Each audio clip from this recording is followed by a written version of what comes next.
Problem number 8, count the occurrence of each character in a string. तो यहाँ पे क्या है, एक स्ट्रिंग दिया हुआ है str मैथ क्लासेस। यहाँ पे ऑब्जर्व करेंगे ये 0 पोजीशन पे 1 2 3 4 5 6 7 8 9, 1 2 3 4 5 6 7 8 9 4 5 6 7 8 9। मैंने कुछ गड़बड़ किया है क्या? ऐसे सही से लिखते हैं, MATHCLASSES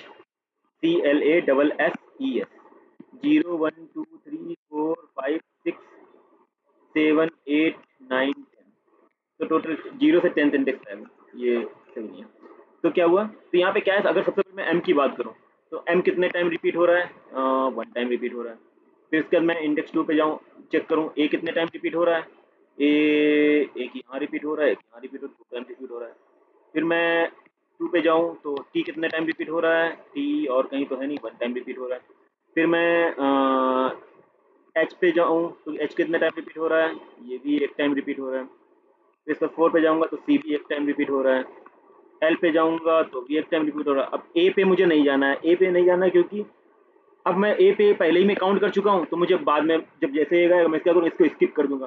तो अब ये स्किप करने का प्रोसेस हम कैसे करेंगे, तो इसके लिए हम लोग क्या यूज करेंगे, हम लोग यूज करेंगे हैश सेट। ये करता क्या है, ये एक जावा कलेक्शन फ्रेमवर्क होता है, उसका क्लास होता है हेडसेट। ये बेसिकली इसका फीचर होता है कि यूनिक वैल्यू रखता है।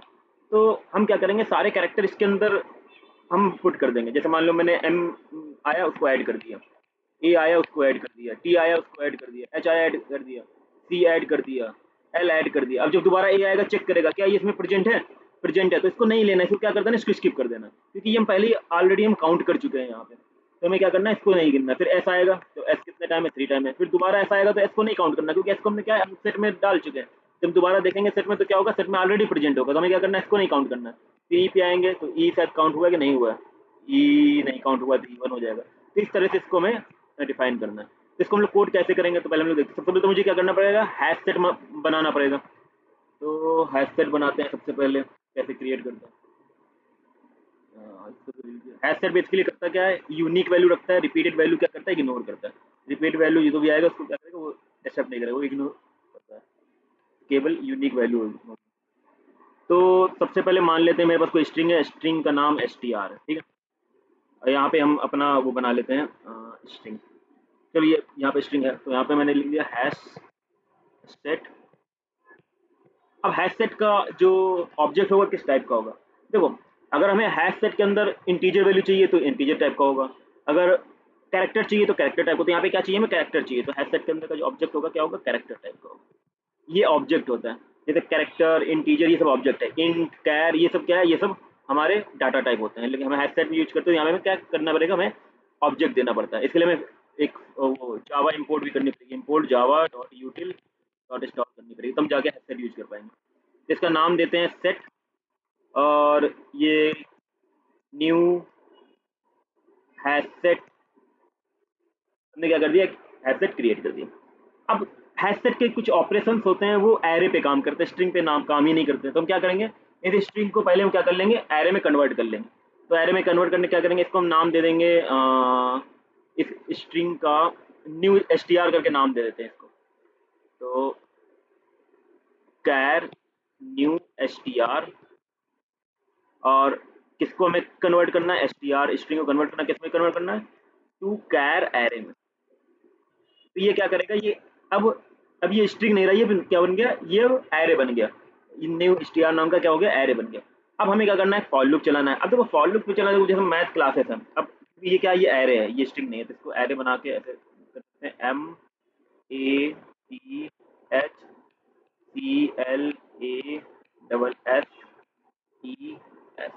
0 1 2 3 4 5 6 7 8 9 10। अब ये एरे हो गया। तो एरे में क्या होगा, पहले ये जाएगा जीरो इंडेक्स पे, जीरो इंडेक्स पे जाएगा, फिर क्या करेगा, ये पूरे एरे में चेक करेगा कि दोबारा कहीं एम आ रहा है कि नहीं आ रहा है। उसके लिए क्या करेगा, पहले तो मुझे फॉर लूप चलाना पड़ेगा, int i is equal to zero, i less than new str dot length i. यहाँ पे मैंने लेंथ क्यों यूज किया, यहाँ पे लेंथ ब्रैकेट क्यों नहीं यूज किया, क्योंकि ये क्या है, ये एरे है। जब हमारा स्ट्रिंग होता है तो हम लोग ब्रैकेट यूज करते हैं, जब हमारा एरे होता है तो हम लोग सिर्फ लेंथ यूज करते हैं लेंथ निकालने के लिए। अब क्या करना है, अब हमें पहले तो ये वैल्यू जो new s t are zero की वैल्यू है एम, इसको पहले हमें क्या करना है, एक जगह स्टोर करना है, और फिर हमें क्या करना है, ऑपरेशन चलाना है यहाँ से यहाँ तक, फिर देखना है कितनी टाइम रिपीट होगा। तो हम क्या करते हैं, कैरेक्टर ले लेते हैं, कैर सी एच करके, यहाँ पे क्या होगा, एर एर नहीं, टी आर एर न्यू एस टी आर, क्या नाम था, न्यू एस टी आर आई।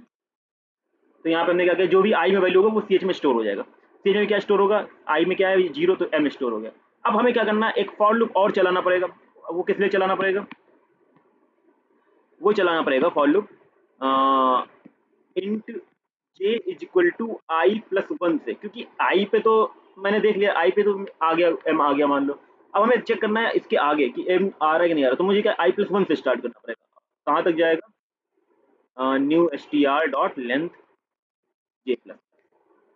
अब क्या करेगा, अब देखो मेन दिक्कत ये है कि मान लो मैं अगर एक एग्जांपल लेके चलूँ, ए यहाँ पे है, ठीक है, अब यहाँ पे ए रिपीट हो रहा है, तो इसका मतलब क्या हुआ कि ए रिपीट नहीं होना चाहिए ना, क्योंकि अगर मैंने यहाँ पे ए इक्वल टू टू लिख दिया, तो अब फिर से मैं अगर यहाँ इस पोजीशन पे आऊँगा तो ए को फिर मैं वन लिख दूंगा। तो मुझे इससे पहले एक कंडीशन लगानी पड़ेगी। क्या कंडीशन लगानी पड़ेगी, एक कंडीशन लगानी पड़ेगी कि इफ, मैंने यहाँ पे क्या मैंने हैश सेट बनाया, तो set dot contains c h, क्या ये सेट सी एच को कंटेन करता है, मतलब ये इसके पास सी एच है कि नहीं है। अगर सी एच है तो मैं फालतू में क्यों इसको मैं चेक करूंगा, अगर मैं इसको ऑलरेडी इसके अंदर सी एच, इसका मतलब क्या है कि ये चेक हो चुका है ना। अगर इसके अंदर सी एच होगा, सी एच मतलब क्या है, सी एच मतलब एम है, एम अगर इसके अंदर पहले से प्रेजेंट होगा, इसका मतलब क्या है कि ये ऑलरेडी काउंट हो चुका है, तो इसको काउंट करने की जरूरत ही नहीं है। तो ये जो फॉर स्टार्ट होगा ये एल्स पार्ट से स्टार्ट होगा, है ना, यहाँ से स्टार्ट होगा एल्स पार्ट से। जब हमारा ये इफ फॉल्स होगा तो फिर एल्स काम करेगा। अब मान लो अगर कंटेंट नहीं रखा था, क्योंकि एम स्टार्ट हुआ, अभी तो स्टार्ट हुआ, तो अभी कहाँ पे वो सेट के अंदर होगा। मैं मान लो यहाँ पे एक सेट बनाता हूँ, सेट सेट में अभी क्या है, अभी सेट में कुछ नहीं है, तो अभी चेक करेगा क्या सेट के अंदर सी एच मतलब एम है, नहीं अभी नहीं है, फॉल्स है, एल्स में आएगा। एल्स में क्या करेगा, एल्स में जैसे आएगा तो क्या करेगा, फॉर लूप चलेगा। ये जो हमने इफ कंडीशन लगाया है, ये हमने इस कैर के बाद लगाया, और एल्स के बाद यहाँ से स्टार्ट होगा, एल्स के बाद ये स्टार्ट होगा फॉर लूप से, क्योंकि पहले ये क्या करेगा, स्टोर करेगा, फिर ये इफ कंडीशन चेक करेगा, फिर ये एल्स कंडीशन में जाएगा, और एल्स के बाद से यहाँ से स्टार्ट होगा फॉर से। अब जब कंटेंट नहीं करता है तो फिर क्या करना है, तो मुझे सिंपली क्या करना है, इसके अंदर एक कंडीशन लगानी है कि इफ, ये तो हम क्या कर सकते हैं, अगर नहीं कंटेंट करता तो सबसे पहले हम क्या कर सकते हैं, इफ कंडीशन लगाने से पहले हम उसको ऐड कर सकते हैं, क्योंकि पहले मुझे क्या करना है, ऐड करना है, और फिर मुझे क्या करना है, फिर मुझे चेक करना है कि वो दोबारा आ रहा है कि नहीं आ रहा। तो मैं क्या करता हूँ यहाँ पे set dot add c h, पहले मैंने सी एच को क्या कर दिया, ऐड कर दिया। अब इसके बाद मैं काउंट इज इक्वल टू कर दूंगा one, int count is equal to one. मैंने वन क्यों किया, क्योंकि जैसे मैंने इसको ऐड किया तो काउंट की वैल्यू वन हो गई होगी, अभी एम कितने टाइम, वन टाइम हुआ, तो अब ये इसके अंदर आ चुका है। अब हमें क्या करना है, एक कंडीशन चेक करना है कि क्या, अब मैं चलो ये अभी j equal to i plus one था, है ना, ये जे क्या था, j equal to i plus one था, लेकिन यहाँ पे दिक्कत ये हो जाएगी, मुझे ऐड करना है, तो मैं क्या कर सकता हूँ, इस कंडीशन को फॉर लूप के पहले लिख सकता हूँ, है ना, फॉर लूप के पहले इस कंडीशन में लिख सकता हूँ, फिर मैं बाद में फॉर लूप लगाऊंगा, क्योंकि मुझे ऐड तो करना ही पड़ेगा, अगर फर्स्ट टाइम आया है तो उसको ऐड तो करना ही पड़ेगा। तो ऐसा करता हूँ, एक बार सही से लिख देता हूँ,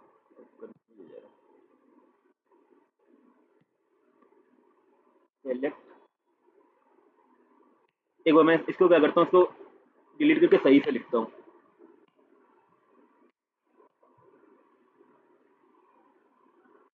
तो क्या करना, पहले कैर चलेगा, कैर के बाद एक इफ कंडीशन चेक करेंगे कि set dot content c h, इस कंडीशन कुछ नहीं रखेंगे, बस ये कंडीशन इसलिए चलाया कि चेक करे कि है कि नहीं है, अगर रखता है तो कोई दिक्कत नहीं है, इफ कंडीशन में कुछ नहीं होगा, क्योंकि अगर रखता है तो मुझे स्किप करना, कुछ करना है नहीं। तो स्किप करने के लिए हम क्या कर सकते हैं, हम ये तो यहाँ पे हम एक एल्स पार्ट लगा देंगे, यहाँ पे कुछ नहीं होगा तो ऑलरेडी वो स्किप हो जाएगा, है ना। तो मुझे इस पे कोई मतलब कुछ ऐड करने की या फिर कुछ करने की जरूरत तो है नहीं।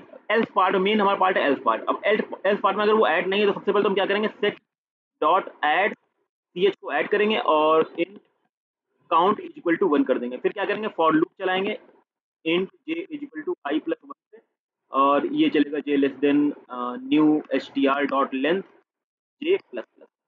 अब क्या करना है, उसको पहले मैंने m को ऐड कर दिया, अब सेट के अंदर m आ गया। अब इसके बाद मुझे आगे चेक करना है, अब ये i+1 से स्टार्ट होगा, तो i+1 से स्टार्ट होगा तो फिर से ये चेक करेगा कि क्या जो हमारा न्यू str है, ये लिख सकते हैं, new str j equal to क्या जो हमारा न्यू str जो मेरा जे मतलब क्या है, अब यहाँ पे आएगा, ये यहाँ पे क्या आ रहा है, a आ रहा है, तो ये क्या मेरे ch के इक्वल है। ch क्या है, ch हमारा है m, तो क्या ये m के इक्वल है। तो पहले तो मुझे ये चेक करना है, कंडीशन चेक करना है कि क्या ये जो हमारा न्यू str j ch के इक्वल होता है कि नहीं होता है। तो क्या हमारा set dot contents j new str j, अगर मान लो, पहले तो मैं चेक करूंगा न्यू str j क्या ch के इक्वल है। अगर मान लो इक्वल है, मतलब अगर m के इक्वल है, तो क्या मैं रखूंगा, मैं देखूंगा कि क्या वो सेट में कंटेंट, मतलब वो सेट में प्रेजेंट है कि नहीं है। तो यहाँ पे देखेंगे, हाँ सेट में m तो प्रेजेंट है। जैसे प्रेजेंट होगा हम क्या करेंगे, काउंट की वैल्यू को इंक्रीज कर देंगे और इसको बंद कर देंगे। तो इससे क्या होगा, अब जब दोबारा आएगा यहाँ पे आएगा तो वो 1 पे, तो 1 पे a है, तो क्या यहाँ कंडीशन चेक करेंगे कि क्या a इक्वल टू सी, ये तो पहले ही फेल हो गया, तो एंड में तो जाएगा ही नहीं।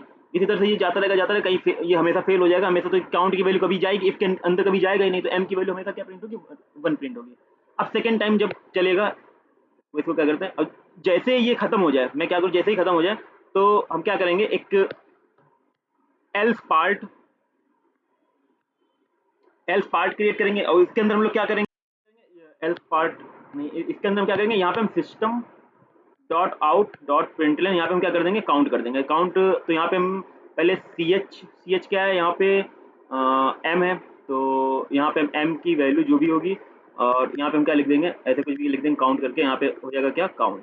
यहाँ पे काउंट हम प्रिंट करा लेंगे, और जस्ट क्या करेंगे, इसके बाहर आने के बाद हम क्या कर देंगे, हम रिटर्न कर देंगे, फिर जो हमें काउंट करना होगा, मतलब यहाँ पे प्रिंट करना होगा, वैसे प्रिंट यहाँ पे कर रहे हैं, तो रिटर्न, ये वाइड फंक्शन हम लोग का यूज हो रहा होगा, तो बेसिकली ये यूज करेंगे। अब मान लो जैसे अगर ये 1 पे जाता, अगर मेरा न्यू ch की वैल्यू क्या हो जाती, न्यू str1 मतलब a हो जाता, अगर a हो जाता फिर उसके बाद क्या करता, तो उसके बाद ये जैसे a पे जाता तो यहाँ पे चेक करता कि क्या हमारा ये जो सेट में a प्रेजेंट है कि नहीं है, तो नहीं प्रेजेंट है, प्रेजेंट नहीं है, तो फिर क्या करेगा, ये नीचे जाएगा, तो फिर क्या करेगा, एल्स पार्ट में ये ऐड करेगा पहले a को, तो यहाँ पे m था, अब a भी ऐड हो जाएगा, फिर इसका क्या करेगा, ये j इक्वल टू i+1 से चलाएगा, फिर ये j प्लस प्लस पे यहाँ पे चेक करेगा क्या इसके बाद भी कभी a आ रहा है कि नहीं आ रहा, फिर ये एक जगह पे जब ये 6 होगा, तो यहाँ पे ये एक कंडीशन ट्रू हो जाएगी, न्यू str j मतलब क्या है, 6, मतलब में क्या है a, तो a इक्वल टू ch, हाँ इसका इक्वल है, एंड क्या a कंटेन करता है ये सेट में, हाँ a ऑलरेडी प्रेजेंट है, तो ये दोनों कंडीशन ट्रू हो जाएगी, तो काउंट की वैल्यू क्या हो जाएगी, काउंट की वैल्यू ट्रू हो जाएगी, तो इसका काउंट क्या हो जाएगा, 2 हो जाएगा, तो यहाँ पे a की 2 हो जाएगी।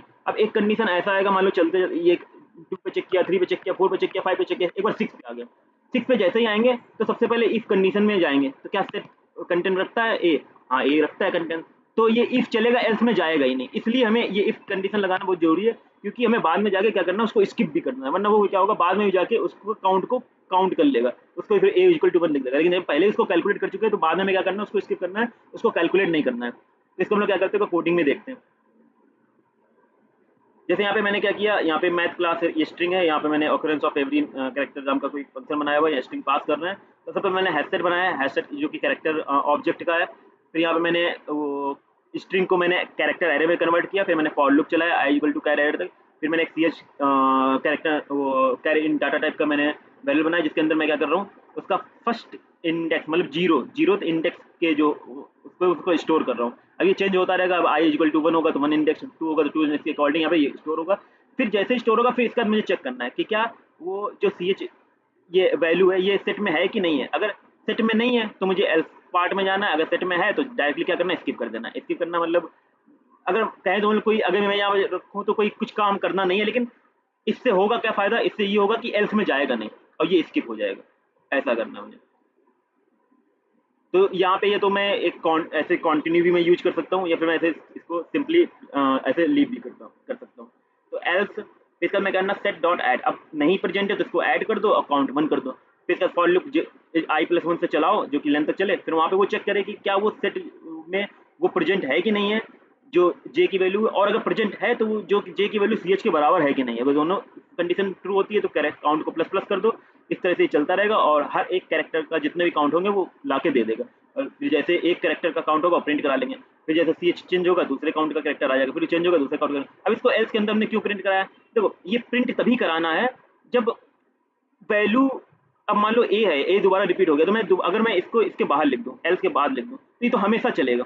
तो मतलब ये हमेशा अगर ये ए भी आएगा तब भी क्या करेगा, वो चल जाएगा, क्योंकि वो एक बार 2 प्रिंट करा चुका है, फिर दूसरी बार आए फिर वो 1 प्रिंट कर देगा। मतलब अब जो उसकी वैल्यू की वो उसको प्रिंट कर देगा तो कुछ ना कुछ तो प्रिंट कर देगा, तो वो हमें नहीं चाहिए, हमें बाद में क्या करना, स्किप भी करना है। और ये कोई इनकरेक्ट नंबर ही प्रिंट करेगा क्योंकि हमने इंटीजर जो काउंट है वो अंदर डिफाइन किया है, बाहर डिफाइन भी नहीं किया। तो पहले बात तो ये एरर दे देगा क्योंकि काउंट क्या है यहाँ पे, जो काउंट है वो हमारा स्कोप इसके एल्स के अंदर है, एल्स के बाद इसका स्कोप भी नहीं है। तो एल्स के अंदर प्रिंट कराने का मतलब ये है कि हमें एक बाई वन बाई वन उसको प्रिंट कराना है, और जब भी दोबारा डुप्लीकेट आए तो उसको क्या करना है, उसको स्किप कर देना है। तो इस तरह से ये कोड वर्क करेगा। इसको एक बार रन करके देखते हैं।